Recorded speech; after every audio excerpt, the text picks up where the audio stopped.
ফেলা হয় তাহলে তাবু থাকবে? এই যে আপনারা তাবুগুলো, ঘরের পিলার যদি ভেঙে ফেলেন, খুঁটি যদি কেটে ফেলেন, চাল থাকবে? থাকবে না। অতএব যার উপরে চাল দাঁড়িয়ে থাকে, শামিয়ানা দাঁড়িয়ে থাকে, ছাদ দাঁড়িয়ে থাকে, সেইটাকে আরবিতে বলে বেনা। আরবিতে কি বলে? বেনা। যেমন এখানে এই খুঁটিকে আরবিতে কি বলা হয়? বেনা। যদি ইবনুন বলি তাহলে বিনা শব্দটা আসবে। যেমন বাবা মারা যাওয়ার পরে সন্তানই তো বাবার ঐতিহ্যটাকে উঁচু করে ধরে রাখে, ঠিক না? এই জন্য এটা একটা বেনা। সন্তান কি একটা ইয়া বুনাইয়া, হে আমার বেনা। সুবহানাল্লাহ বলেন। ইয়া বুনাইয়া লা তুশরিক বিল্লাহি ইন্না শিরকা লা যুলমুন আযীম। লোকমান আলাইহিস সালাম সন্তানকে উপদেশ দিয়েছেন, হে আমার খুঁটি। এর মানে হচ্ছে আমি চলে যাওয়ার পরে তুমি আমার খুঁটির মতো আমার অন্যান্য সম্পদ, ইজ্জত, আমার আত্মীয় স্বজনকে তুমি ধরে রাখবে তাদেরকে, ঠিক কিনা? ইউসাব্বিহু আবনাআহুম, মানে যেই দলটাকে ফিরআউন টার্গেট করেছে সেই দলের খুঁটিগুলোকে জবা দিয়ে ফেলতো। খুঁটি মানে কি? নেতৃবৃন্দ। নেতৃবৃন্দকে যদি জবা দিয়ে ফেলে, যেই নেতা হয় তারই কি করে? মাইরা ফেলায়। তাহলে হয় কি? তাহলে কর্মীরা স্বাভাবিকভাবে কি হয়ে যাবে? দুর্বল হয়ে যায়। তাহলে দল অনেক অত্যাচার করত এক দলের উপরে। অত্যাচারের ধরনটা কি ছিল? ওই দলের মূল নীতি নির্ধারণী নেতৃবৃন্দ যারা, তাদেরকে কি করত? ওয়াজ করতাম না, বুঝেন না আপনারা? সেই দলের মূল নেতাদেরকে কি করত? তাহলে ফিরআউনের বুদ্ধি ছিল যে যদি এই নেতৃবৃন্দকে হত্যা করে ফেলি তাহলে আর দলটা কোনোদিন, তাহলে আমার রাজত্ব করাটা কি হয়ে যাবে? ওয়াস্তাহি নিসাআহুম, আর নারীদেরকে ক্ষমতায়ন করত। এক লেভেলের কাম। খেয়াল করেছেন? আমি শুধু অনুবাদ করে গেলাম, তাফসীর আজকে করতে পারবো না, সময় হবে না। শুধু অনুবাদ দেখি, আপনারা শুধু অনুবাদ দেখে, কারণ আমি তো কোরআনের অনুবাদক, দেখি অনুবাদ বুঝে আপনারা তাফসীর বানাইতে পারেন কিনা, তাফসীর আসে কিনা আপনাদের ভিতরে। ওয়াস্তাহি নিসাআহুম, নারীদেরকে ক্ষমতায়ন করত। নারীদেরকে ক্ষমতায়নের মধ্যে ফিরআউন দুইটা লাভ নিতে চেয়েছে। এক নম্বর হচ্ছে, নারীরা যদি ক্ষমতায় চলে যায় তাহলে যুবকগুলো বেকার হয়ে যাবে। দুই ভাই বোন, বোন মাত্র আইএ পাস করেছে আর ভাই অনার্স মাস্টার্স করে বেকার, আর বোনের চাকরি হয়ে গেছে। সে যখন চাকরি হয়ে গেল, বোন চলে গেল, আর ভাইটা বেকার অবস্থায় অনেক সময় আহারে যারা কিচ্ছু করতে পারেন এই যুবক দেখা যায় যে আত্মহত্যার পথ বেছে নেয়, ঠিক কিনা বলেন? নাউজুবিল্লাহ। এটা করবে না, কারণ যুবক তোমার অনেক কাজ আছে সমাজে। যাই হোক, আমি যেটা বলতে চাই, এরপরে এই বেকার লোক ছেলেগুলো কি করবে? রাস্তার পাশে দাঁড়াইয়ে থাকবে, এক পর্যায়ে ডাকাতি করবে। ফিরআউন তাদেরকে ডেকে ডেকে টেন্ডারবাজি করাতো। ফিরআউন তাদের হাতে নারী, বাড়ি, মদ এগুলো তুলে দিত, আর বলতো যে আমার বিরুদ্ধে যে কথা বলবে শুধু তারে মারবি, আর কোনো কাজ নাই তো। কারণ ওদিকে বেকার সমস্যা। এখানে যদি ফিরআউনের দল করে 2 টাকা পাওয়া যায়, লাগলে আমি ওরে মাইরে ফেলাবো, তাতে কি? আমার ঠিক মতো মালপানি আসতে থাকলেই তো হইল। এই জন্য যুব সমাজকে কন্ট্রোল করার জন্য প্রথমে সে বেকার করে দিয়েছে। আর নারীদেরকে ঘরের বের করার ফলে নারীরা লাঞ্ছিত হওয়া শুরু হয়ে গেছে, জিনা ব্যভিচারটা বেড়ে গেছে। যুবকরা বিয়ে করে না, জিনা করে। বিয়ে করবে কি দিয়ে? শেষ পর্যন্ত দেখা গেল আস্তে আস্তে করে ফিরআউন এমন একটি যুব সমাজ তৈরি করলো যারা তার দলের লাঠিয়াল বাহিনীতে পরিণত হয়েছে। সত্য মিথ্যা, নবীর কথা, রসুলের কথা, এগুলো তারা শুনতে চায় না। ফিরআউন কি বলে সেইটাই তারা শুনতে চায়। তার কারণ তার পেছনে কোনো ব্যাকআপ নাই, তার না আছে চাকরি, না আছে কিছু, তবু ফিরআউনের কাছে থাকার কারণে, ফিরআউনের দল করার কারণে তার 2টা পয়সা আয় হয়েছে। সে এখন মেম্বার হতে পারে, চেয়ারম্যান হতে পারে, সামনে কিছু একটা হইতে পারবে। সে বাড়ি করতেছে, জমিন জমা কিনতেছে, গাড়ি কিনতেছে। অতএব কিসের মুসা আর কিসের আল্লাহ, সব বাদ। ফিরআউন আমাদের আল্লাহ, ফিরআউন আমাদের রব। এই চিন্তা করে সমাজের মধ্যে যুবকদেরকে একদিকে বেকারত্ব সৃষ্টি করলো, অপরদিকে নিজের লাঠিয়াল বাহিনীতে পরিণত করার জন্য নারীদেরকে ক্ষমতায়ন করলো, আর যুবকদেরকে বেকার বানিয়ে দিল।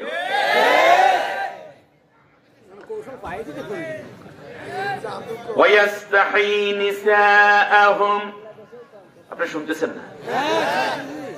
আল্লাহ রাব্বুল আলামিন বলেন এই কাজগুলো করার কারণে আমি আল্লাহ বলে দিলাম, ইন্নাহু কানা মিনাল মুফসিদিন, ফেরাউন ছিল রাষ্ট্রের দুনিয়ার মধ্যে সবচেয়ে বড় স্বৈর শাসক, ডিক্টেটর।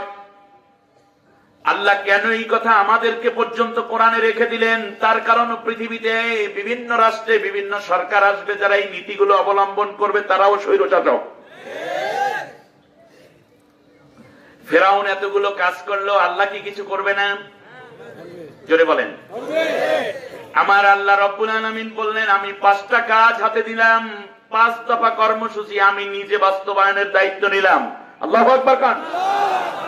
ফেরাউন 5 দফা কর্মসূচি, ফেরাউনের 5টা নীতি, আল্লাহ রব্বুল আলামিন তার বিপরীতে 5টা নীতি নিলেন। তার কারণ এই পৃথিবীতে অন্যায়কারী অন্যায় করে যাবে, আর মাজলুমরা মরতে থাকবে, চোখের পানি ছেড়ে শুধু কাঁদতে থাকবে। এটা নয়, বরং মাজলুমরা যখন আল্লাহ রব্বুল আলামিনের কাছে ধরা দেয়, আল্লাহর কাছে চোখের পানি ছেড়ে কাঁদে, অত্যাচারিত হয়ে যখন মা কান্দে, সন্তান হারাইয়া যখন মা দুঃখিনী কান্দে, স্বামী হারিয়ে যখন স্ত্রী কান্দে, বাবাকে হারিয়ে যখন ইয়াতিম বাচ্চাগুলো আব্বা আব্বা বলে কবরের উপর শুয়ে পড়ে,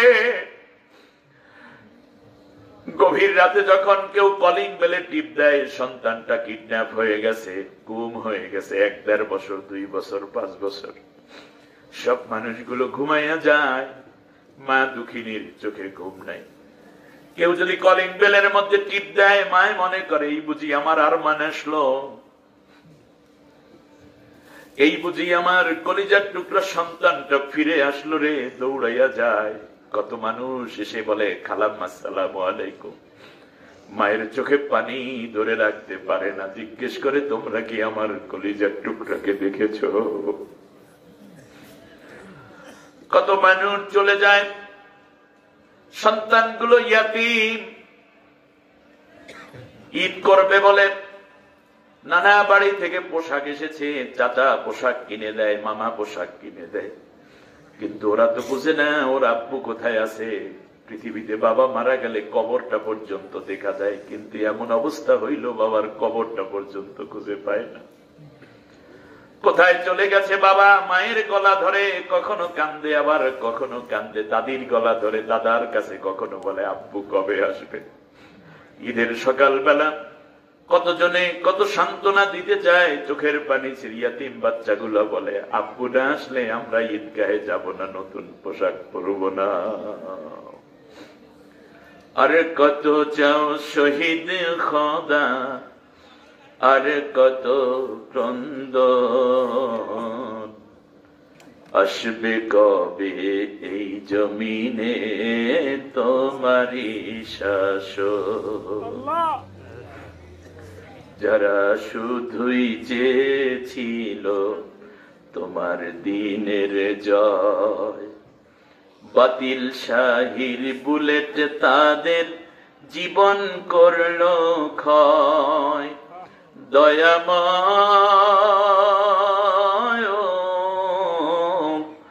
আর কত কাল সইব বলো এমন আচরণ, আসবে কবে এই জমিনে তোমারি শাসন। আল্লাহ কবুল করুন, বলেন আমিন। আরো জোরে বলেন আমিন। আল্লাহ রাব্বুল আলামিন বলেন মাজলুমদের চোখের পানি আমি দেখেছি,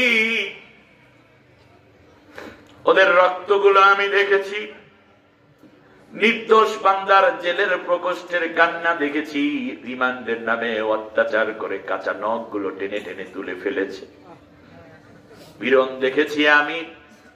সবকিছু দেখে দেখে আমি আল্লাহ 5টা সিদ্ধান্ত নিয়েছি। সুবহানাল্লাহ কয় না? কয়টা সিদ্ধান্ত? কয়টা?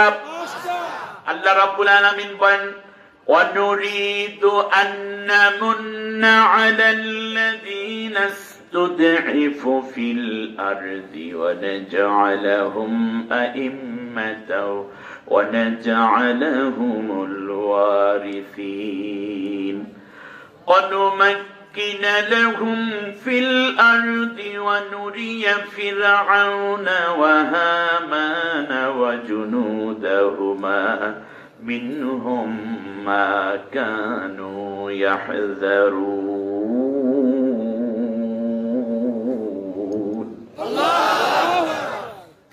আল্লাহ রাব্বুল আলামিন বলেন আমি আল্লাহ সিদ্ধান্ত নিলাম। অনুরিদু মানে ইচ্ছা নয়, বরং এটা সিদ্ধান্ত। এটা আল্লাহর কথা, তো এই জন্য আমাদের ইচ্ছা ইত্যাদি ইত্যাদি হয়। তা আল্লাহ যেটা সিদ্ধান্ত নেন, আল্লাহ যারা ইচ্ছা করেন ওটাই তার কি সিদ্ধান্ত। আল্লাহর মধ্যে সিদ্ধান্ত এবং ইচ্ছার মধ্যে কোনো পার্থক্য নাই। যদি আমরা বলি, যেমন কোরআনের মধ্যে বিভিন্ন আল্লাহ, এটা পারে মানে ভবিষ্যতে হইবে। যদি আবহাওয়া অফিস বলে, খবরে টেলিভিশন রেডিওতে বলছে যে আগামীকালকে পাবনা, সিরাজগঞ্জ এবং এই রংপুর এই উপর দিয়া 100 কিলোমিটার বেগে ঝড়ো হাওয়া বয়ে যাওয়ার সম্ভাবনা আছে, দেখা যায় যে এই দিন কিছুই হয়নি। এরকম হয় কিনা আমাদের? আবার বলছে আবহাওয়া ভালো থাকবে, কিন্তু ওই দিন সারাদিন বৃষ্টি, এরকম হয়েছে কিনা? তাহলে বোঝা যায় আবহাওয়াবিদ মানুষ যদি বলে সম্ভাবনা আছে, এটা হইতেও পারে, কিন্তু আল্লাহ যদি বলেন সিরাজগঞ্জ পাবনার উপর দিয়ে 160 কিলোমিটার বেগে ঝড় যাইতে পারে, এটা কি পারে নাকি হবে? ঠিক তেমনি অনুরিদু মানে আমি ইচ্ছা করলাম না, বরং আমি সিদ্ধান্ত নিলাম। জোরে বলবেন না আপনারা? তাফসীর বুঝতে হলে আরো মন চাই, আরো মন চাই। আমি অনুরিদু আমি আল্লাহ সিদ্ধান্ত নিয়ে ফেললাম আন্নামুন্না আলাল্লাযীনা ইসতুদঈফু ফিল আরদ ইস্তাদঈফু তাইফাতাম মিনহুম। একটা দলের উপর টার্গেট করে ফিরআউন কি করেছিল? অত্যাচার জুলুম করেছে। আর আল্লাহ তাআলা বললেন ফিরআউন যেই দলটাকে টার্গেট করে অত্যাচার জুলুম পীড়ন করেছে, আমি আল্লাহ সিদ্ধান্ত নিলাম ওই দলটার উপরেই আমি আল্লাহর রহমত দিয়ে ওদেরকে আমি ধন্য করে তুলব।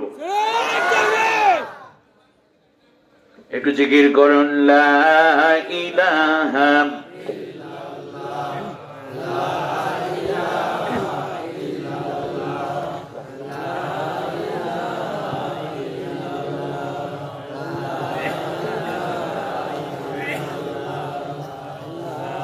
ইলাহা ইল্লাল্লাহ।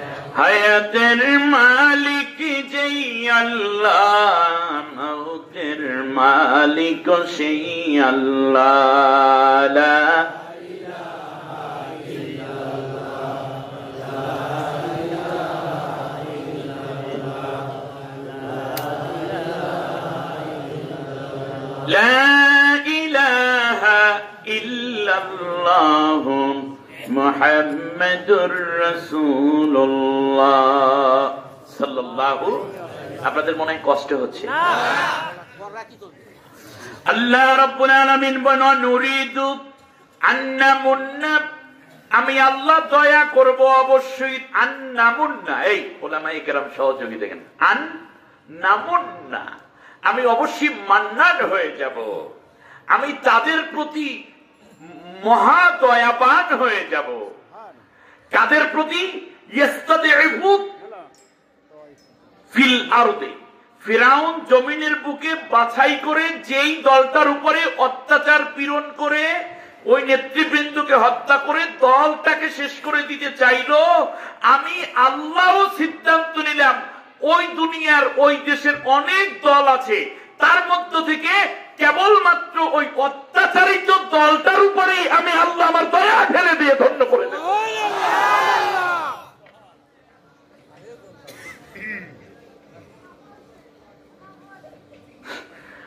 আল্লাহ রাব্বুল আলামিন বলেন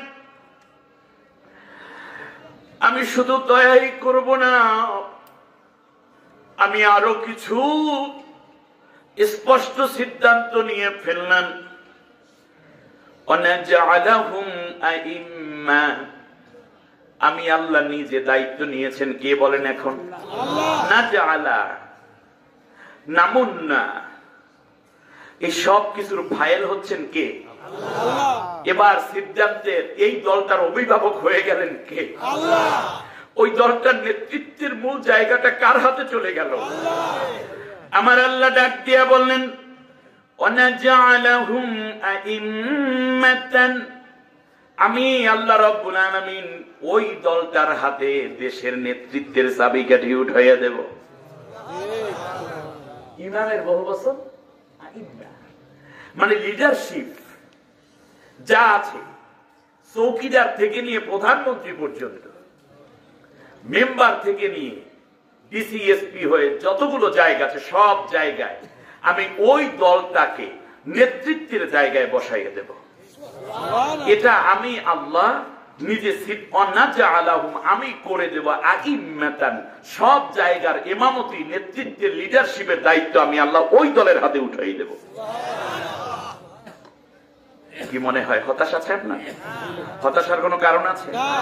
এ ওয়াদা করেছেন কে? আল্লাহ। ওয়ানাজআলাহুমুল ওয়ারিসিন,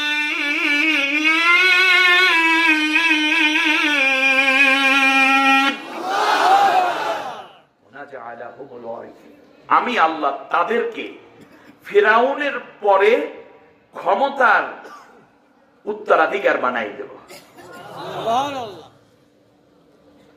ফিরআউনের পরে ওই নির্যাতিত নিপীড়িত দলটার হাতি আমি আল্লাহ ওয়ারিস। ওয়ারিস মানে হচ্ছে আপনারা জানেন বাবা মারা যাওয়ার পরে সন্তান ওয়ারিস হয়, এই যে না?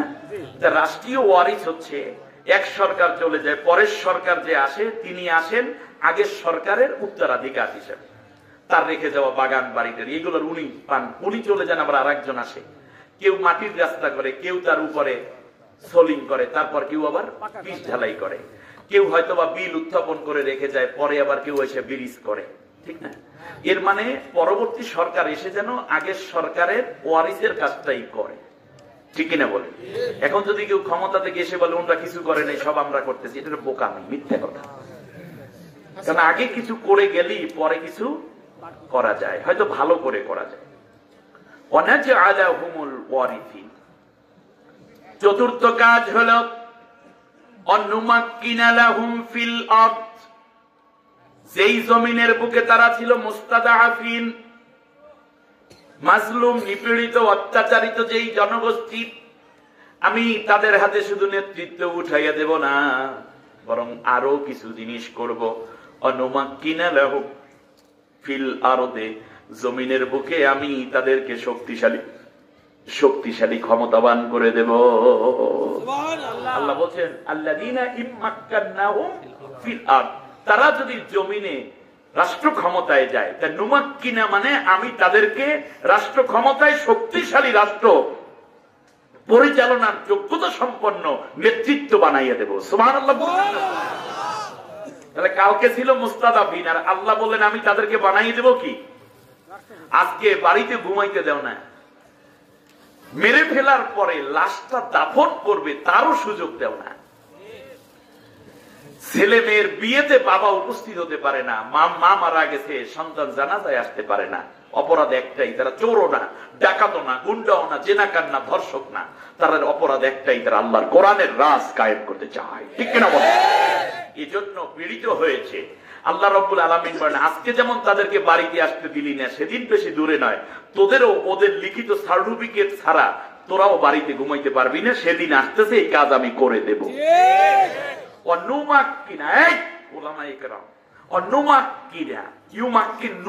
মানে আমি আল্লাহ তাদেরকে শক্তিশালী করে দেব।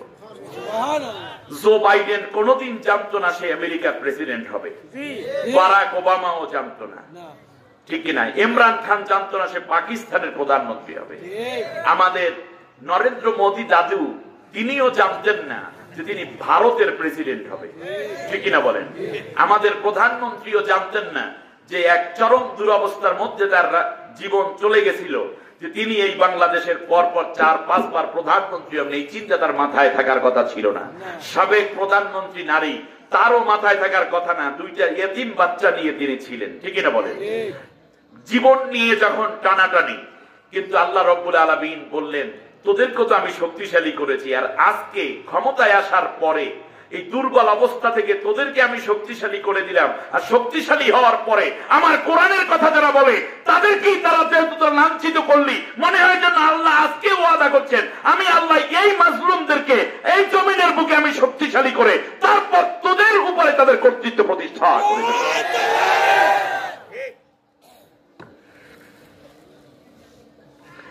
অনুমাক্কিনা লাহুম ফিল আরদ, জমিনের বুকে তারা আর অত্যাচারিত থাকবে না, তারা হবে শাসক, তারাই হবে শক্তিশালী। সুবহানাল্লাহ বলেন। এরপরে পঞ্চম কাজটা কি হবে দেখাইয়া দেখ। মন খুলে শুনে নাও, অনুরিয়া ফিরআউনা ওয়া হামানা ওয়া জুনুদাহুমা মিনহুম মা কানু ইয়াহযারুন। একটা কথাও বানিয়ে বলছি না। আল্লাহ রাব্বুল আলামিন নুরিয়া মসুলের সিগা, নুরিয়া আমি আল্লাহ দেখাইয়া দেব। সব দায়িত্ব নিয়েছেন কে? আরে জোরে বলেন না। সব দায়িত্ব নিয়েছেন কে? এই মাজলুম দলের, মুস্তাদআফিন দলের সব নেতৃত্বের কাজের সম্পূর্ণ ফাইল পরিচালনা করছেন কে?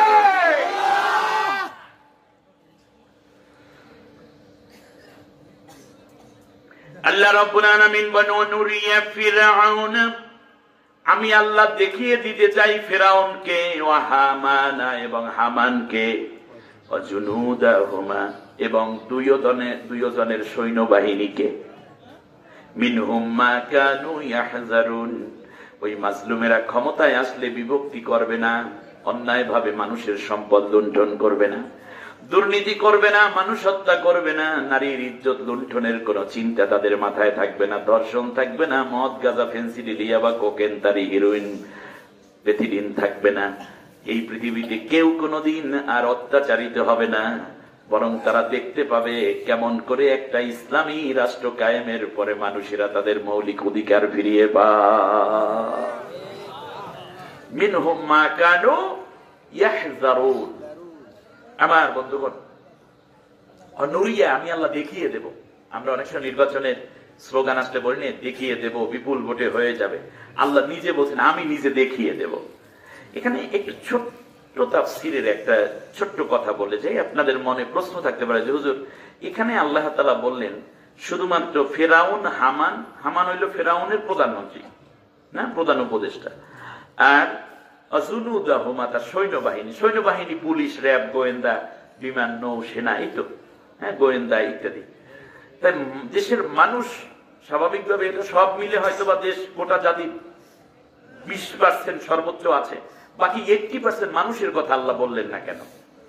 ফেরাউন হামান আর তার সৈন্যবাহিনী। তার কারণ হচ্ছে ফেরাউনের রাষ্ট্রে তার অত্যাচারের কারণে মূলত জনগণের কোন সমর্থনই ফেরাউনের প্রতি ছিল না। শুধুমাত্র লাঠিয়াল বাহিনী দিয়া পিটাইয়া পাটাইয়া সে 220 বছর পর্যন্ত একটানা ক্ষমতায় ছিল। এই জন্য আল্লাহ তাআলা বলছেন ফেরাউন হামান আর তার সৈন্যবাহিনীর কথাই বললাম, বাকিগুলো কোনো গুনায় আসে না। সূরার নাম সূরা কসস, সূরার নাম। আমি আপনাদের খেদমতে মহাগ্রন্থ আল কোরআনুল হাকিমের এই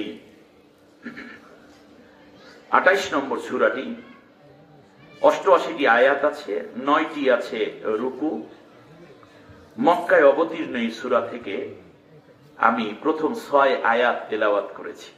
পরের কথাগুলো আরো অনেক মজার।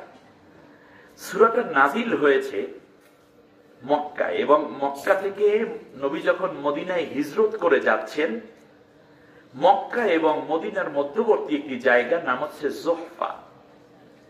জোহফা নামক জায়গায় আবু বকর রাদিয়াল্লাহু তাআলা আনহুকে সাথী করে যখন নবী যাচ্ছেন, ক্লান্ত নবী, শ্রান্ত, ব্যথিত, কষ্ট ভরা বুক, আপন জন্মভূমি ছেড়ে চলে যাওয়ার বেদনায় নবী যখন মুহ্যমান, বিমর্ষ নবী, তখন আবু বকরকে বলেন, আবু বকর আমি একটু বিশ্রাম করতে চাই। আবু বকর রাদিয়াল্লাহু তাআলা আনহু উটের পিঠ থেকে নামলেন, নবীর উটটাও বসে পড়ল। আবু বকর রাদিয়াল্লাহু তাআলা আনহু তার উরু বিছিয়ে দিলেন। নবীজি আবু বকর রাদিয়াল্লাহু তাআলা আনহুর উরুর উপরে মাথা রেখে চোখটা বন্ধ করলেন। একটু পরে আবু বকর রাদিয়াল্লাহু আনহু দেখতে পাইলেন নবীজির চোখ বেয়ে বেয়ে পানি পড়ে কান পর্যন্ত এসে সেটা ওভারফ্লো হয়ে আবু বকরের উরু ভিজে যাচ্ছে। নবীর চেহারা মোবারক তখন কষ্টে দুঃখে মলিন হয়ে যাচ্ছে। হযরতে আবু বকর নবীর কান্না দেখলে স্থির থাকতে পারে না। বিশ্ব নবীর কষ্ট দেখলে কলিজার মধ্যে গিয়া লাগে। আবু বকর নবীর কপালে চুমু খেয়ে বলল, ইয়া রাসূলুল্লাহ গো, আমি এমন কি বেয়াদবি করেছি আপনি কেন কাঁদেন? আমার মা বাবা আপনার কোরবান হোক, আপনার পায়ে কোরবান হোক, এরাবিয়ানরা এটা বলে। আমাকে মাফ করে দিন নবী, আমাকে আপনি ক্ষমা করে দিন, কি কষ্ট আমি দিয়েছি।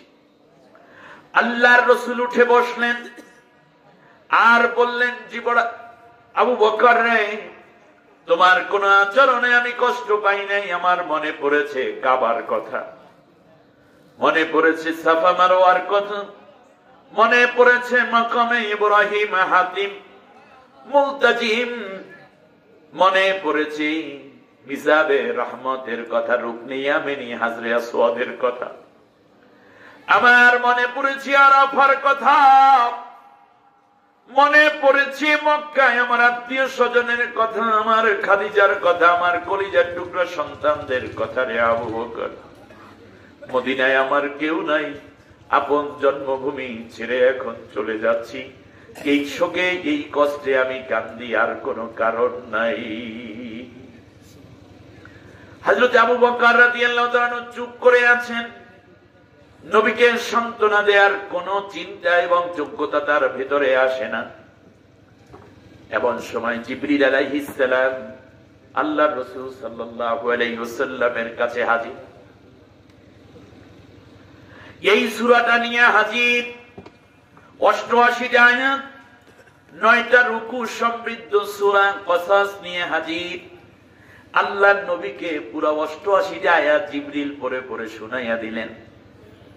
বলতেছে, নবী গো, আপনি চিন্তা করবেন না, এর আগে একজন নবী পয়গম্বর ছিলেন, নাম ছিল মুসা। শিশুবেলায় হত্যা হয়ে যেত। আল্লাহ রাব্বুল আলামিন মুসা আলাইহিস সালামকে ফেরাউনের বাড়িতে বড় করছেন, কাহিনী শোনাচ্ছেন। আজকে আপনি বাড়িতে থাকতে পারেন নাই, আপনার বিরুদ্ধে দারুণ নদওয়ায় বিল পাস করে ফেলেছে। সূরা আনফালের 30 নম্বর আয়াত, وَإِذْ يَمْكُرُ بِكَ الَّذِينَ كَفَرُوا لِيُثْبِتُوكَ أَوْ يَقْتُلُوكَ أَوْ يُخْرِجُوكَ وَيَمْكُرُونَ يَمْكُرُ اللَّهُ وَاللَّهُ خَيْرُ الْمَاكِرِينَ। নবী গো, তোমার বিরুদ্ধে 3টা অপশন রেখে আবু জেহেল বিল পাস করে ফেলেছে। লিয়ুসবিতুকা, তোমাকে আমৃত্যু কারাদণ্ড দিয়ে দেবে, জেলের ভিতর ঢুকাইবে, কোনদিন আর বের হতে দেবে না। আও ইয়াকতুলুকা, অথবা পারলে তোমাকে কতল করে ফেলবে, হত্যা করে ফেলবে। এই দুইটার একটাও যদি করতে না পারে, আও ইউখরিজুক, তাহলে তোমার নাগরিকত্ব ক্যান্সেল করে দিয়ে তোমাকে ভিন দেশে পাঠাইয়া দিবে, নির্বাসনে পাঠাইয়া দিবে।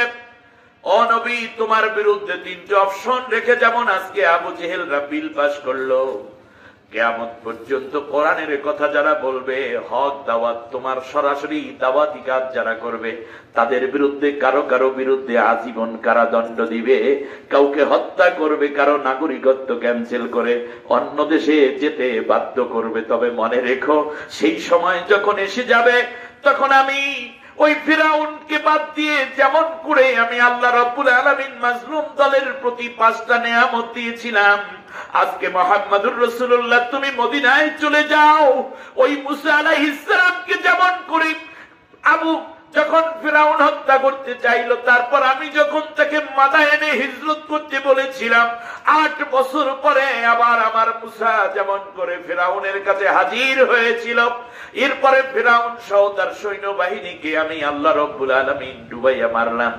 ঠিক তেমনি তারপর তাদেরকে আমি মিশরের রাজত্ব দান করেছিলাম।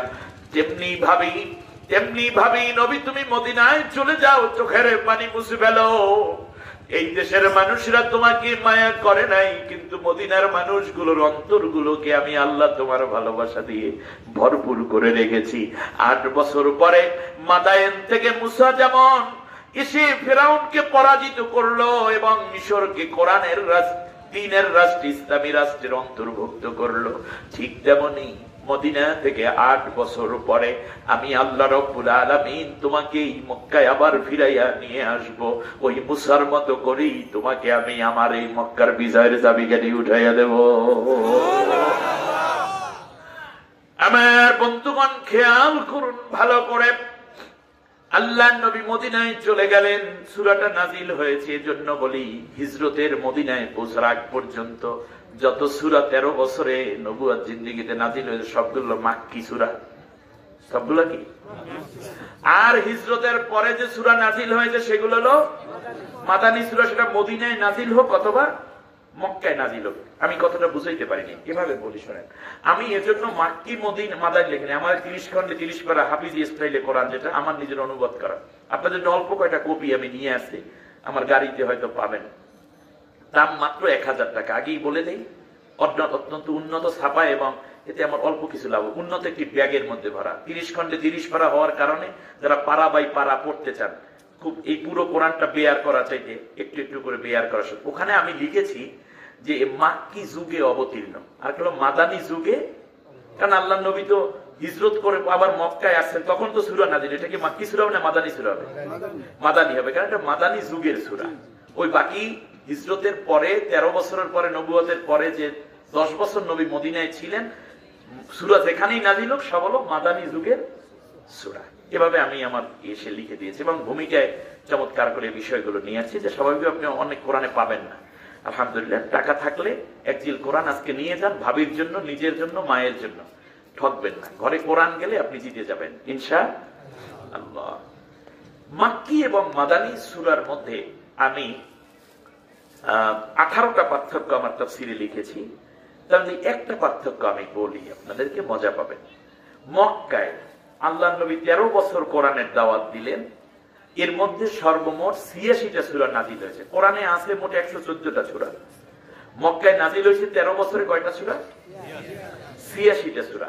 এই 86টা সূরা আর বাকি 28টা সূরা নাজিল হয়েছে মদিনায়। তো মজার ব্যাপার হলো, মক্কায় যতগুলো সূরা নাজিল হয়েছে 13 বছরে নবীজির উপরে, একটা সূরার মধ্যেও আল্লাহ রাব্বুল আলামিন ইয়া আইয়ুহাল্লাযিনা আমানু বলেন নাই। এই পাপনার লোকেরা, ঘুম নাকি? একটা সূরায় আল্লাহ কি বলেন নাই?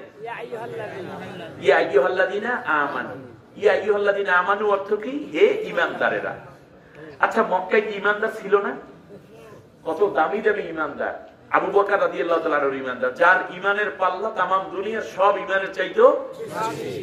হযরত ওমরের ঈমান, উসমান, আলী, তলহা, জুবাইর, খাব্বাব, খুবাইব, বেলাল, আরাদ, সুমাইয়া, আব্দুর রহমান বিন আউফ, এরা সব ঈমানদার মক্কায়, এই পাকা পাকা ঈমানদার। কিন্তু এরপরেও আল্লাহ তাআলা ইয়া আইয়ুহাল্লাযিনা আমানু বলেন নাই। কারণটা কি? আবার এই মানুষগুলো যখন মদিনায় চলে গেলেন, আল্লাহ তাআলা মাদানী 28টা সূরার মধ্যে একবার দুইবার নয় 133 বার ইয়া আইয়ুহাল্লাযিনা আমানু বলে ডাক দিয়েছেন। তাফসীর বুঝতে হলে আপনাকে ভালো একজন ছাত্রের মতো বসতে হবে। আশা করি আপনারা সেই প্রস্তুতি আছে নাকি? ইয়া আইয়ুহাল্লাযিনা আমানু, এত ঈমানদার পাকা পাকা, এরপরে ইয়া আইয়ুহাল্লাযিনা আমানু হয় না। আল্লাহ তাআলা বলেন ইয়া আইয়ুহান নাস, হে মানুষেরা। বলেন ইয়া বানি আদম, হে আদমের সন্তানেরা। আরে আবু বকরও মানুষ, আবু জেহেলও মানুষ, ঠিক না? মানুষ হিসেবে তো, ঈমানদার হিসেবে মর্যাদা অনেক পার্থক্য। ও তো কাফের, হলো আরেকজন হলো পাক্কা মুমিন, কিন্তু মানুষ হিসেবে তো ওয়াল আর ইকুয়াল, ঠিক না? বাস মানুষ। আবার আদমের সন্তান, সবাই তো আদমের সন্তান। তাফসীরের মধ্যে মৌলিক 16টা কারণ আছে। আমি আমার তাফসীরে 18টা কারণ লিখেছি, কোরআন হাদিস থেকেই লিখেছি, বানিয়ে লিখিনি। শুনুন তাহলে কেন ইয়া আইয়ুহাল্লাযিনা আমানু হলো না এত বড় ঈমানদারের পরেও? তার কারণ হচ্ছে, যদিও সেখানে আল্লাহর নবী আছেন মক্কায়, আবু বকর ওমরেরা আছেন, কিন্তু রাষ্ট্র চলে আবু জেহেলের আইনে। রাষ্ট্র চলে কার আইনে? কোরআনের আইনে রাষ্ট্রটা চলে না, রাষ্ট্র চলে আবু জেহেলের আইনে।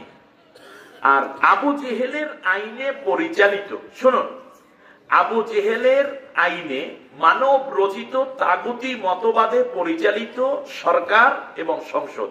সংসদের নাম দারুন নদওয়া, সরকারের নাম আবু জেহেলের সরকার প্রধান।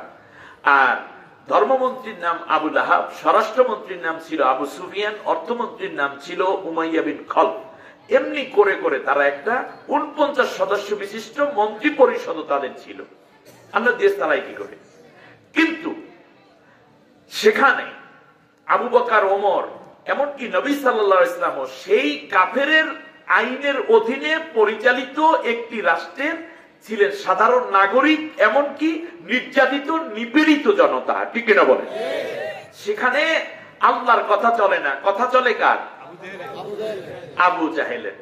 তাই আবু জেহেলের আইনে পরিচালিত রাষ্ট্রে যদি নবীও থাকেন, সারা জীবন তাফসীর শুনেছেন, কিছু কথা শুনুন, নিজেকে পরিবর্তন করুন। আবু জেহেলের পরিচালিত একটি রাষ্ট্রে নবী আছেন, আইন চলে কার? আবু জেহেলের। আবু বকর, ওমর, উসমানরা আছেন রাদিয়াল্লাহু আনহু, কিন্তু আইন চলে কার? এমনকি তারাও ওই আইন অনুযায়ী চলতে বাধ্য। আল্লাহর আইনের কথা বলার কারণে উল্টো বিলে মার খায়। যেহেতু রাষ্ট্রের আইন চলে আবু জেহেলের আইনে, এই জন্য সেই রাষ্ট্রে নবী সহ জলিলুল কদর সাহাবী সাহাবিয়ারা থাকলেও আল্লাহ তাআলা ইয়া আইয়ুহাল্লাযীনা আমানু বলেন না। এই নবী এবং সাহাবীরাই চলে গেলেন মদিনায়। মদিনার লোকেরা বলল, মুহাম্মদ, তুমি এত বড় ভালো মানুষ, এত বিজ্ঞ, এত জ্ঞানী, এত বিবেচনাবান এবং মানবতাবাদী, তুমি এত পরমত সহিষ্ণু, তুমি এত বেশি মানবহিতৈষী এবং প্রজ্ঞা সম্পন্ন নেতৃত্বের মহান গুণাবলী তোমার ভিতরে রয়েছে। অতএব আমাদের মদিনাটা ভালো চালানোর জন্য তুমি এখন থেকে রাষ্ট্রপ্রধানের দায়িত্ব পালন করো। তাহলে রাষ্ট্র চালানোর কথা ছিল সবচেয়ে যোগ্য, ন্যায়পরায়ণ, সৎ এবং নির্ভীক মানুষের মর্যাদা বোধ যারা জানে তাদের হাতে দেওয়ার কথা, ঠিক এটা বলেন। কিন্তু যখন রাষ্ট্র চলে যায় দুর্নীতিবাজ, খুনি, সন্ত্রাসী, মদখোর এবং মানুষের সম্পদ লুণ্ঠনকারী অত্যাচারীদের হাতে, তখন নেককার মানুষরা কোণঠাসা হবেই। অতএব মনে রাখবেন, যেই রাষ্ট্রে মাসলুমরা ঐক্যবদ্ধ হতে পারে না ততদিন পর্যন্ত তাদের মুক্তি কাম্য সম্ভব নয়। আমি আবার বলছি, রাসূল সাল্লাল্লাহু আলাইহি ওয়াসাল্লাম এ কথা শোনার সাথে সাথে বললেন, তোমাদের প্রস্তাব আমি মেনে নিতে পারি, তবে একটা শর্ত আছে, সেটা হচ্ছে এই রাষ্ট্রটা তোমরা যেই সংবিধানে চালাও এই সংবিধানে চলবে না, রাষ্ট্র চালাবো আমি আল্লাহর কোরআনের আইন দিয়ে। তোমরা কি রাজি আছো? তখন ইহুদি, খ্রিস্টিয়ান, বৌদ্ধ, মুজাসি, কাফের সবাই বলেছিল, মুহাম্মদ, আল্লাহর আইন তো সমান, সূর্যটা কার আইন মানে? এখানে মুসলমানের বাড়িতে সকালবেলা আলো দেয়, আর হিন্দুদের বাড়িতে দেয় বিকেল 3টার পরে, নাকি? তা আল্লাহর আইনের অধীনে সূর্য, এই জন্যই তো সবাই সমানভাবে আলো পায়। বৃষ্টি হলে মুসলমানদের ক্ষেতে যেমন পানি হয়, বৃষ্টি হয়, হিন্দু বৌদ্ধদের ক্ষেতেও তেমন। কারণ বৃষ্টি কার আইন মানে? আল্লাহর আইনে সবাই কি? গাভীর বাটে দুধ। আপনাদের এই পাবনাতে প্রচুর গাভীর দুধ পাওয়া যায়, এটা আল্লাহর নেয়ামত, জান্নাতের খাবার। সুবহানাল্লাহ। তাহলে আপনারা বলুন, হিন্দুদের গাভীর বাটে দুধ মুসলমানের গাভীর বাটের চেয়ে কম হয়, ঠিক না? সমান হয়? একটু পার্থক্য আছে, আপনারা জানেন না। হিন্দুদের গাভীর বাটের দুধ তিতা তিতা লাগে। কোন পার্থক্য আছে? বলে এটা কার আইনে হচ্ছে? এটা আল্লাহর আইন। সব জায়গায় কি? এই যে এখন মিষ্টি খেজুরি রস, শীতের দিন হিন্দুরা গাছ কাটলে খেজুর গাছে রস হয় একেবারে কম, মুসলমানদের হাড়ি ভরা, নাকি? আপনারা বলুন তো দেখি, সমান রস কে দিলেন? একটু পার্থক্য আছে একটা, হিন্দুদের গাছের রসগুলো টক টক লাগে। সুবহানাল্লাহ। ইকুয়াল ডিস্ট্রিবিউটর, তিনি সবার জন্য আল্লাহ, সেই আল্লাহর আইন সবার জন্য সমান। সেই সময় হিন্দু, বৌদ্ধ, খ্রিস্টিয়ান, ইহুদি, মুজাসি, কাফেরেরা বুঝলো যে যদি আল্লাহর আইন দিয়ে মদিনা চলে তাহলে সবাই সমান অধিকার পাবে। আর বিশ্বের দ্বিতীয় বৃহত্তম মুসলিম রাষ্ট্র বাংলাদেশ স্বাধীনতার 50 বছরের মাথায় এসেও মুসলিম সন্তানেরা আজও কেন বুঝতে পারলাম না, আল্লাহর কোরআন দিয়ে রাষ্ট্র চললে হিন্দু, বৌদ্ধ, খ্রিস্টিয়ান, মুসলমান সবাই সমান অধিকার পাবো, মানবাধিকার প্রতিষ্ঠিত হবে।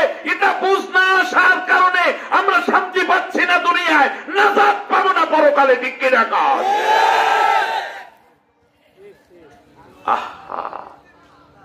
জাতির লোকেরা শান্তির জন্য দৌড়াও, শান্তি আসবে না। আল্লাহ রাব্বুল আলামিন বলেন, ওয়ালাউ আন্না আহলাল কুরা আমানু ওয়াত্তাকাউ লাফাতাহনা আলাইহিম বারাকাতিম মিনাস সামাই ওয়াল আরদ। দেশের মানুষেরা যদি আমি আল্লাহর আইন শাসন এবং বিধিবিধানের আনুগত্য করে, একমাত্র আমি আল্লাহর প্রতি যদি তারা তাদের মাথাকে নিচু করে দেয়, আমার প্রতি মানানে এবং তাকওয়ার নীতি অবলম্বন করে, আমার কোরআন দিয়ে যদি দেশটা চালায়, তাহলে আমি অবশ্যই আসমানের যত বরকতের দরজা আছে, জমিনের যত বরকতের দরজা তাদের জন্য খুলে দেব। আতআমাহুম মিন জু'ইন ওয়া আমানাহুম মিন খাউফ। খাদ্যে স্বয়ং সম্পূর্ণতা দেব আর সন্ত্রাস মুক্ত একটি জীবন তাদেরকে আমি উপহার দেব, যদি কেবলমাত্র আমি আল্লাহ দাসত্ব করা তারা শুরু করে দেয়। এতগুলো ওয়াদ আল্লাহর, কিন্তু আমরা সেটা মানি নাই। ওয়ালাকিন কাযযাবু, আমরা মিথ্যা প্রতিপন্ন করেছি। আমার ভাইরা খেয়াল করুন, আল্লাহর নবী সাল্লাল্লাহু আলাইহি ওয়াসাল্লাম মদিনায় চলে গেলেন। তারা যখন বলল মদিনাবাসী মুহাম্মদ কোরআন দিয়ে দেশ চালাও, আল্লাহ রাব্বুল আলামিন খুশি হইয়া, তখন মাত্র মদিনায় ইমানদার ছিল মুহাজির ছিল মাত্র, মুহাজির আনসার মিলে মোট ছিল 153 জন। কত জন? জোরে বলেন। টোটাল জনগোষ্ঠী ছিল 1177 জন। তার মধ্যে 1177 তার সাথে যোগ হয়েছে 100 মানুষ 153 জন। কিন্তু দেশ চলে 153 জনের নেতৃত্বে আল্লাহর কোরআন দিয়ে। দেশের মধ্যে অনেক লোক আছে, এখানে অনেক লোক কাফের, কিন্তু এরপরেও আল্লাহ রাব্বুল আলামিন ডাক দেন ইয়া আইয়ুহাল্লাযীনা আমানু। আর এই ঈমানদারেরাই মক্কায় ছিল, ওখানে ছিল কাফেরের আইনের অধীনে। আল্লাহ ডাক দেয় ইয়া আইয়ুহান নাস। তাহলে বলুন দেখি, মানুষের কারণে ইয়া আইয়ুহাল্লাযীনা আমানু হয়, নাকি আল্লাহর কোরআনের আইন দিয়া দেশ চলে কিনা সেই আলোকে ইয়া আইয়ুহাল্লাযীনা আমানু হয়? আল্লাহর আইন দিয়া মদিনা চলে, ইয়া আইয়ুহাল্লাযীনা আমানু। আল্লাহর আইন দিয়া, কাফেরের আইন দিয়া মক্কায় চলে, ওই ঈমানদারেরা মক্কায় ডাক দেয় ইয়া আইয়ুহান হে মানুষেরা। এই কথাটা যদি বোঝেন, আমি একটু পরীক্ষা নেব এখন। এই যে কথা বুঝলেন কিনা এটা বোঝার জন্য আমার একটা টেস্ট করবে এখন। রাজি সবাই? পরীক্ষা। আচ্ছা, মনে করেন বাংলাদেশে এখন কোরআন নাযিল হচ্ছে এখন, তাহলে ইয়া আইয়ুহাল্লাযীনা আমানু হতো না ইয়া আইয়ুহান নাস হতো? শুনতেছেন আমার কথা আপনারা? বুঝে মিললে বলতেছেন? কেন হবে বলেন তো বাবাজিরা? কারণ এখানে আল্লাহর কোরআন দিয়ে রাষ্ট্র চলে না। অথচ এদেশে তাবলীগের অভাব নাই, এদেশে তাফসীর মাহফিলের অভাব নাই, এদেশে মসজিদের অভাব নাই, এদেশে পীর এবং খানকার অভাব নাই। জুমার দিন জায়গা পাওয়া যায় না, কদরের রাতে, বরাতের রাতে আসল নামাজিরা সামনের কাতারে জায়গাই পায় না। এদেশে কুলখানি হয়, এদেশে জশ্নে জুলুস হয়। শতকরা 92 জন মুসলমান যে দেশে বাস করে, সেই দেশেও ইয়া আইয়ুহাল্লাযীনা আমানু হয় না। তার কারণে এই রাষ্ট্র কোরআন দিয়ে চলে না। আপনারা কি চান ইয়া আইয়ুহান নাসের কাতারে থাকতে, নাকি ইয়া আইয়ুহাল্লাযীনা আমানুর ডাক শুনতে? সেজন্য কি করতে হবে? আল্লাহর কোরআন দিয়ে দেশটা চালাতে হবে। এই কথাগুলো যত তাড়াতাড়ি বুঝবেন, তত তাড়াতাড়ি আমাদের নসিব খুলে যাবে। আমি শেষ করে দেবো, 12টার বেশি বাজে না? আমি আর 15 মিনিট কথা বলি একটু, ইনশাআল্লাহ। আল্লাহ রাব্বুল আলামিন বলেন, শুনুন, ফেরাউন যেই রাষ্ট্রটা কায়েম করেছিল এতক্ষণ শুনলাম, সেই রাষ্ট্রে গিয়ে আরো কিছু কাজ ফেরাউন করেছে। সূরার নাম সূরা তোয়াহা, আয়াত নম্বর 79, 16 নম্বর পারা, 20 নম্বর সূরার মধ্যে গিয়ে আল্লাহ রাব্বুল আলামিন বলেন, ওয়া আদাল্লা ফিরআউনু কওমাহু ওয়া মা হাদা। ফেরাউন তার জাতির লোকদেরকে, যুব সমাজ, যুবতীদেরকে সবাইকে পথভ্রষ্ট করে দিয়েছিল, কেউ কে সে হেদায়েতের কথা শোনায় নাই। তাহলে একটি তাগুত সরকার জালিম সরকারের আরেকটি বৈশিষ্ট্য হচ্ছে সে মানুষকে সত্য পথ দেখায় না, সবসময় কি করে সে পথভ্রষ্ট করে দেয়। আমার কথা আপনারা শুনতেছেন না? যেই ছেলের হাতে থাকার কথা ছিল কলম, সেই হাতের মধ্যে অস্ত্র, আর এক হাতে মদ, ঠিক কিনা কান? যেই যুব সমাজ অন্য নারী যুবতীর ইজ্জতের পাহারাদার হওয়ার কথা, পাহারাদার না হয়ে বরং তারা ধর্ষকে পরিণত হয়, সেঞ্চুরি করে, ঠিক কিনা কান? যেই প্রশাসনের উচিত ছিল আমানতদারিতে সততার সাথে ন্যায় বিচার করা, তাদের হাতেই দেখা যায় অন্যায় ভাবে মানুষ হত্যা হয়। যেই শিক্ষকরা দেখা যায় জাতিকে সত্য পথ দেখাবে, বরং সেই শিক্ষকরাই দেখা যায় অন্যায় কাজের জন্য নিজে দাঁড়াইয়া দাঁড়াইয়া একজনের সমর্থন আর একজনের দিয়ে দেওয়া সাহায্য করে। একটি জাতি ধ্বংস হয়ে যায় কিভাবে? শুধু তাই নয়, আল্লাহ রাব্বুল আলামিন বললেন, শোনো, ফেরাউন জাতির ছেলে মেয়েদেরকে, মানুষদেরকে পথভ্রষ্ট করার জন্য যেই কাজগুলো করত, ঢোল বাদ্য দিয়া দিয়া বিভিন্ন গ্রুপ সাইরা দিত, আছে না বিভিন্ন দল, যাত্রাপালার নামে ভান্ডারি কিংবা কি জানি কি কি গান বানাইছে। আমার মরণকালে ঢোল বাঁশি বাজাইও দরবারি ভাইও, মরণকালে ঢোল বাঁশি বাজাই। আহারে, মরণকালে নবী বলেছেন কালেমার তালকিন দাও, আর তারা বলতেছে কি কালেমা কালাম ভাই, কোন কিছুর দরকার নাই। আস্তাগফিরুল্লাহ।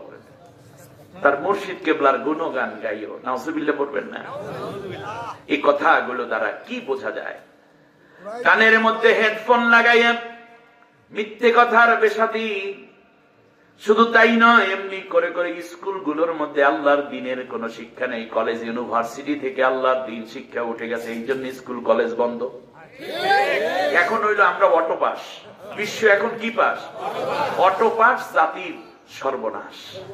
পরীক্ষা দেওয়ার আগে যে কত পড়ালেখা করেছেন আপনারা, ঠিক না? হ্যাঁ, একেবারে সব শেষ। আল্লাহ বলছেন এই শিক্ষা আমি কবুল করি নাই। এরপরে অর্ধলঙ্গ নারী পুরুষদেরকে একত্রিত করত। আমার কথা না, আমি এই কোরআন থেকে এখন সূরা শুআরা আয়াত নম্বর 78, 38, 39, 26 নম্বর সূরা 19 নম্বর পারার মধ্যে গিয়ে আল্লাহ রাব্বুল আলামিন বলেন, এরপর ফেরাউন এবং তার প্রশাসনের লোকেরা মাইকিং করে জানাইয়া দিত, আমরা কিন্তু অমুক মেলায় থাকবো, তোমরাও কি থাকবা না? কয় হ্যাঁ বস, আপনি লিডার, আপনি আসবেন, আমরা না গেলে কি হয়? একটা জাতিকে ঐক্য বানানোর জন্য এই কর্মসূচিগুলো। আরে মাদ্রাসা মক্তবে আল্লাহর কোরআন শিক্ষা দেওয়া, আজকে মাদ্রাসাগুলোর বিরুদ্ধে নাস্তিকরা কথা বলা শুরু করেছে। আমি ডিটেইলসে গেলাম না, আপনারা সব জানেন। ফাজুমিআস সাহারাতু লিমিকাতি ইয়াউমিন মা'লুমিন ওয়া ক্বিলা লিন-নাসি হাল আনতুম মুজতামিউন। যে আমরা যাব, তোমরা কি ওই নাচ গান, মেলা, বাইস, ঘোড়া দৌড় কিংবা যাত্রা পালায় তোমরা কি যাবো না? আমি প্রধান অতিথি থাকবো। নাউজুবিল্লাহ বলেন। তাহলে এই কাজগুলো ফেরাউন করে যুবক সমাজ, যুব চরিত্রকে কি করেছে? আল্লাহ রাব্বুল আলামিন বলেন, শুধুমাত্র রাষ্ট্র ক্ষমতায় থাকবে বলে ফেরাউন শেষ পর্যন্ত নিজে কাফের স্বীকৃতি দিয়ে কাফের হয়ে গেল। নাউজুবিল্লাহ পড়বেন না? শুধুমাত্র কিসের আশায়? রাষ্ট্র ক্ষমতা থাকায় আশায়। কারণ মুসা আলাইহিস সালামকে সে যদি রসুল মানে, রসুলের উপস্থিতিতে যারাই তার প্রতি আনুগত্য করবে সবাই হয়ে যাবে সাহাবী। সাহাবী তো নবীর উপর, রসুলের উপরে মাতব্বরি করতে পারে না। ফেরাউন দেখলো আল্লাহ ঠিক আছে, ঠিক আছে, আল্লাহ মানি, কিন্তু রসুল যদি স্বীকার করি তাহলে আমার রাষ্ট্র ক্ষমতা চইলা যায়। এই কারণে সে বলা শুরু করলো, ওয়ামা নাহনু লাকুমা বিমুমিনিন। সূরা ইউনূসের ৭৮ নম্বর আয়াতে আল্লাহ রাব্বুল আলামিন বললেন, ফিরআউন রাষ্ট্র ক্ষমতায় থাকার মোহে পড়ে শেষ পর্যন্ত ঈমান বাদ দিয়ে সে স্পষ্ট স্বঘোষিত কাফের হয়ে গেল। নাউজুবিল্লাহ বলেন। শুধু তাই নয়, ফিরআউন এই কথা বলার পরে বলল, মুসা যেই হেদায়েতের কথা বলে, মুসা কিসের হেদায়েত দিবে? আমি এখন থেকে ধর্ম নিয়ন্ত্রণ করব, আমি যা বলি সেই আলোকেই ধর্ম চলবে, আর আমি তোমাদেরকে সত্য সুন্দর এবং হেদায়েতের পথ দেখাইয়া দেব। আমার কথা বোঝা মুশকিল। ফেরাউন হেদায়েত দেখাইবে কে? কিন্তু এখানে ফেরাউন কি দেখাইতে চায়? এর মানে তাগুত শক্তি কখনো কখনো দুর্বল ইমানদারদেরকে পথভ্রষ্ট করার জন্য বলে, এখন থেকে ইসলামের পক্ষে আমরা কাজ করব, তোমরা বন্ধ থাকো হুজুরেরা। কোরআন হাদিস যারা বলল তারা ইসলাম বুঝলো না, ইসলাম বুঝলো নাস্তিক মোরতাদ আর ইসলামের দুশমনেরা। এই কথা কি এই জাতি বিশ্বাস করে? দোয়া কোন জানে না, সেই দিন দেখি এক মহিলা হুজুরের হাত পা ভাঙিয়ে দেবে। হায়রে জাতি, ঠিক মোটেও ঠিক না। ওর দলের লোকেরাও হাসে, কয় বেড়ি কয় ও দোয়া কোন বলতে পারবে? আমার সামনে আলহামদুলিল্লাহটা তেলাওয়াত করুক তো দেখি। আল্লাহ রাব্বুল আলামিন বলেন, শোনো, ফিরাউন বলল, মা আরাব ওয়া মা আহদিয়াকুম ইল্লা সাবিলার রাশাদ। কোনো চিন্তা করার দরকার নাই, আমি তোমাদেরকে সত্য পথ এবং হেদায়েত দেখাই দেব। ফেরাউন হেদায়েত দেখাইলে কি হইবে তা তো বোঝেনি। অতএব ইসলামের নেতৃত্ব যখন দেয়া শুরু করবে কুফরি শক্তি, তখন আর ওখানে যদি কেউ নেতৃত্ব মানে, সে কি আর মুসলমান থাকতে পারবে? তাহলে তো এদের মতো সবগুলা গাঁজাখোর হতে হবে। আল্লাহ রাব্বুল আলামিন বললেন, শোনো, এক পর্যায়ে ফেরাউন বলা শুরু করে দিল, দেশের মধ্যে অনেক উন্নয়ন করেছি, সমৃদ্ধি এনেছি, এমনকি নীল নদের মধ্যে যেই পানি দেখো, এই পানি পৃথিবীর কেউ বহায় না, ফেরাউন মুসাও বহায় না, বরং আমি নিজেই তোমাদের জন্য জোয়ার ভাটা সৃষ্টি করে এই নীল নদ থেকে পানি উঠাইয়া তোমাদেরকে সুন্দর ফসলের ব্যবস্থা করে দিচ্ছি। وَهَذِهِ الْأَنْهَارُ تَجْرِي مِنْ تَحْتِهِ أَفَلَا تُبْصِرُونَ। সূরা যুখরুফ আয়াত নম্বর 52। আল্লাহ রাব্বুল আলামিন বলেন, ফিরাউন শেষ পর্যন্ত বলল, শোনো, আমার উপরে ঈমান আনো, আমি যা বলি সেইটাই তোমরা মেনে নাও, আর মুসার কথা শোনার দরকার নাই। দেখো না, সুন্দর ফসল দেওয়ার জন্য নীল নদের পানি আমার হুকুমে বহে।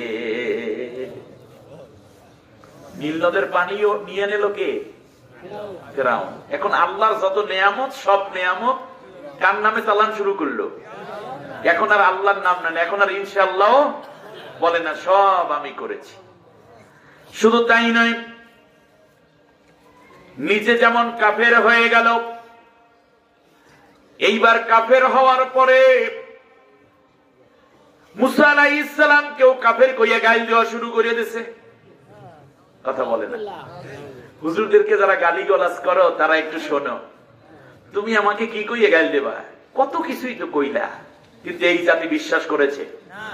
করে নাই। ঠিক তেমনি ফিরআউন তো এক পর্যায়ে এমন বলা শুরু করলো, ফাআলতা কাল্লাতী ফাআলতা ওয়া আনতা মিনাল কাফিরিন। সূরা শুআরা আয়াত নম্বর 9। মুসা আলাইহিস সালামকে ডাক দিয়ে কয়, মুসারে, যা করার তা তো কইরাই ফেলাইছো, সুতরাং তুমি একটা কাফের। মুসা আলাইহিস সালামকে কাফের বললে গালি দেয় কে? অতএব মনে রাখবেন, এই রাষ্ট্র শক্তির যাদের হাতে থাকে, রাষ্ট্র ক্ষমতা যাদের হাতে থাকে, তারা সবচেয়ে দিনদার, পরেজগার, সবচেয়ে দামি আলেমকে কাফের কইয়াও গালি দিতে পারে। এতে আশ্চর্য হওয়ার কোন কারণ নাই। তখনই মনে করবেন এই তো ফিরআউনের সাথে একটা লিংক পেয়ে গেছে। আল্লাহু আকবার। আপনি সত্য কথা বলবেন, আপনাকে বাতিল শক্তি তাদের ভাষায় কাফেরও বলতে পারে, কখনো আপনাকে জিনাকার, দর্শনকারী বানিয়ে দিতে পারে। কিন্তু এই পৃথিবীর শক্তি বেশি দিন নয়, কারণ মাসলুমদের ফাইল সরাসরি ডিল করেন কে?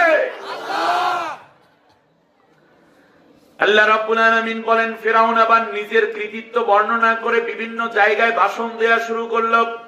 আম আনা খায়রুম মিন হাদাল্লাযী হুয়া মাহিন ওয়া লা ইয়াকাদু ইউবিন। এই জাতির লোকেরা, তোমরা যে এই মুসার পিছনে দৌড়াও, এই মুসা ভালো না আমি ভালো, কও দেখি।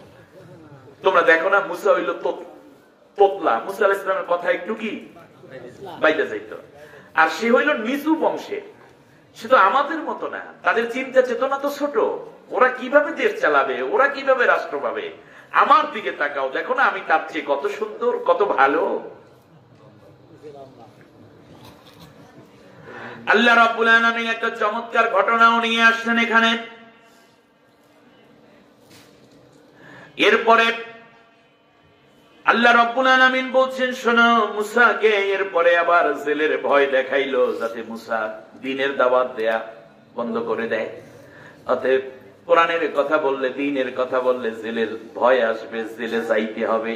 এটা কিন্তু নতুন কোন কাজ না, বরং এটাই হবে কাজ নবীদের সাথে মিশে যাওয়ার জন্য, ঠিক কিনা বলে? লাআজআলান্নাকা মিনাল মাসজুনিন, সূরা শুআরা আয়াত নম্বর 29। মুসা আলাইহিস সালামকে বললেন, কেউ তোমাকে ছাড়াইয়া নিতে আসতে পারবে না, কারণ আদালতের হাকিম আমার, জেলের মধ্যে যারা আছে পুলিশ সবগুলো আমার, গোয়েন্দা আমার, সব আমার। আমি দীর্ঘদিনের সরকার, এখানে সরকার প্রধান, তোমাকে জেলের মধ্যে ঢুকাইয়া রাখবো, জেলের মধ্যে মরবা, জেলের মধ্যে লাশ পচবে, অতএব বেশি লাফালাফি কইর না। তোমারে আমি রসুল মানতে যাব কেন? তার কারণ আমি কি কম বুঝি নাকি? অহংকারী। শুধু তাই নয়, এবার হত্যার হুমকি দিল। قال ذروني أقتل موسى وليدع ربه إني أخاف أن يبدل دينكم أو يظهر في الأرض الفساد। সব কথাগুলো কার? সূরার নাম সূরা মুমিন, 26 নম্বর আয়াত, 24 নম্বর পারা, 40 নম্বর সূরায় আল্লাহ রাব্বুল আলামিন বলেন, মুসা আলাইহিস সালাম যখন বলল, ফেরাউন, ওই নদী আল্লাহর, ওই চাঁদ আল্লাহর, ওই সূর্য আল্লাহর, এই জমিন আল্লাহর, তুমি আল্লাহর, আমিও আল্লাহর, অতএব তুমি আমি তোমার গোলামিত্ব করবো না, তোমার আইন মানবো না, আল্লাহর আইন মানবো, তুমিও আল্লাহর আইন দিয়ে দেশ চালাও। অতএব এই কাজটা করার জন্য আমি প্রেরিত হয়েছি। সাথে সাথে ফেরাউন বলল, দারুনি, আমারে সাইরা দাও, আব্দুল মুসা, আমি এখনই মুসারে হত্যা করে ফেলবো। সে তার আল্লাহকে ডাকুক। আমি ভয় করতেছি এই মুসা যদি রাষ্ট্র ক্ষমতায় এসে যায়, তাহলে আমাদের এই সংবিধান বাদ দিয়ে আল্লাহর সংবিধান চালু করে দেবে। সুবহানাল্লাহ। এখানে দুইটা কথা। মুসা আলাইহিস সালাম কার সংবিধান চালু করতে চান? আজও পর্যন্ত আমাদের দেশে একদল আছে মানব রচিত ব্রিটিশের আইন কানুন দিয়ে বিধান রচনা করে চালাতে চায়, আর একদল চায় না, কোনো দরকার নাই, আমরা মুমিন, আমরা মুসলমান, আমরা আল্লাহর সংবিধান কোরআন দিয়ে দেশ চালাবো। আমরা কোন পথে থাকবো? আল্লাহ রাব্বুল আলামিন যখন এই কথাটা শোনাচ্ছেন আমাদেরকে, ফেরাউন বলল, দারুনি, আমারে ছাইরা দাও। ফেরাউনকে ধরছে কি? চারদিকে সৈন্যবাহিনী কার? ফেরাউনের। মন্ত্রী কার? সামনে একা মুসা। দাওয়াত দেওয়ার পর আমারে ছাইরা দাও। আপনারা বললেন কেউ ধরে নাই, না, ধরেছে। তার কারণ সত্য আইসা গেলে মিথ্যাবাদীদের কলিজায় কাঁপন শুরু হয়ে যায়। অর্থাৎ তারে যেই জিনিসে ধরছে তার নাম হইল ভয়। কিতে পাইছে? ভয়। অতএব এই যে হত্যা করতে চায়, এটা মনে করছেন শক্তির কারণে? না, না, এটা ভয়ের কারণে। অতএব একটি দলকে বাছাই করে হত্যা করা হচ্ছে, অত্যাচার করা হচ্ছে, জুলুম করা হচ্ছে, মনে করবেন না এটা শক্তি দেখানোর জন্য, কারণ এটা ভয়ের কারণে, যে এরা যদি দাঁড়িয়ে যায় তাহলে আমরা কাই।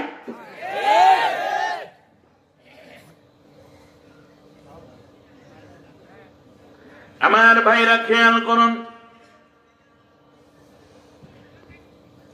ওই রাষ্ট্রে ফেরাউনের ভয়ে যুবকরা পর্যন্ত তটস্থ থাকত। আল্লাহু আকবার। ওয়ামা আমানা লিমূসা ইল্লা যুররিয়াতুম মিন কওমিহি আলা খাউফি মিন ফিরআউনা ওয়া মালাইহিম আইয়াফতিনাহুম। আরে আল্লাহ রাব্বুল আলামিন বললেন, শোনো, যুবকরাও ভয়ে তটস্থ থাকতো, কিন্তু একদল যুবক মুসার পিছনে ঠিকই দাঁড়িয়ে গেল। সুবহানাল্লাহ। ফেরাউন যখন এই কাজটা করতেছিল, তখন দেখতেছে মুসার পক্ষে, সত্যের পক্ষে মানুষের ঝোঁক। এক পর্যায়ে ফেরাউন চিন্তা করলো, যেহেতু সে আল্লাহর কথা বলে, অতএব আল্লাহর প্রিয় মানুষ, আমার পালা কিছু আল্লাহ প্রিয় মানুষ আছে, তাদেরকে দিয়ে মুসারে সাইজ করতে হবে। কথা বলেন না, আপনারা বোঝেন নাই কথা। আল্লাহ রাব্বুল আলামিন বলেন, শোনো, ওই রাষ্ট্রের আতাইনাহু হুকমা ওয়া ইলমা, একটা মানুষ ছিল খুব বেশি বড় আলেম, তাকে আমি ইলম দিয়েছিলাম এবং তাকে আমি প্রজ্ঞা দিয়েছিলাম। সে আমার কাছে অনেক কান্নাকাটা করতে, এই জন্য তারে আমি বড় বুজুর্গ বানায় দিয়েছিলাম। নাম ছিল বালাম বাওর। নাম কি? সূরার নাম সূরা আরাফ, আয়াত নম্বর 186। মনে থাকবে এই নাম্বারগুলো।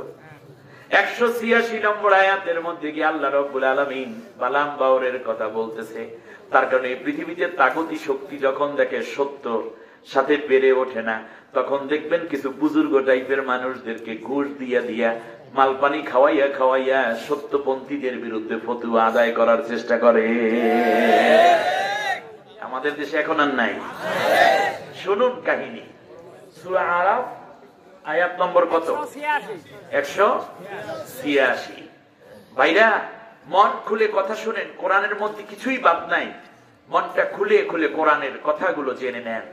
এক পর্যায়ে বালাম বিন বাওরের কাছে যখন গেল, ফেরাউনের লোকেরা বলল, রাষ্ট্র তোমাকে বাড়ি দিয়েছে, রাষ্ট্র তোমাকে ঘোড়া দিয়েছে, উট দিয়েছে, দুম্বা দিয়েছে, তোমার সন্তানদেরকে ফ্রি পড়াশোনার ব্যবস্থা করেছে, রাষ্ট্রীয় খাবার খাওয়াচ্ছে, বুজুর্গ তোমাদেরকে আমরাই বানিয়েছি তোমাকে, অতএব